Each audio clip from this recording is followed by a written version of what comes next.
بسم الله الرحمن الرحيم.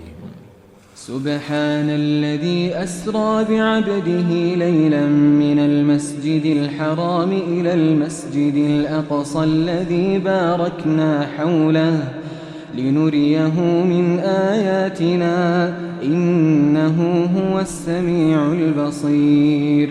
وآتينا موسى الكتاب وجعلناه هدى لبني إسرائيل ألا تتخذوا من دوني وكيلا ذرية من حملنا مع نوح إنه كان عبدا شكورا.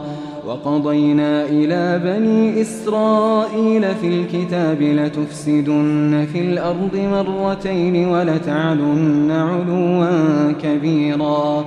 فإذا جاء وعد أولاهما بعثنا عليكم عبادا لنا أولي بأس شديد فجاسوا خلال الديار وكان وعدا مفعولا.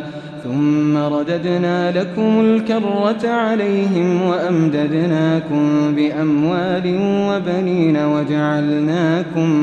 وجعلناكم أكثر نفيرا. إن أحسنتم أحسنتم لأنفسكم وإن أسأتم فلها.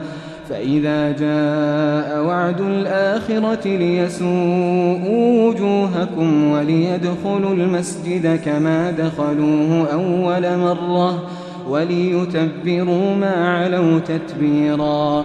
عسى ربكم أن يرحمكم وإن عدتم عدنا وجعلنا جهنم للكافرين حصيرا.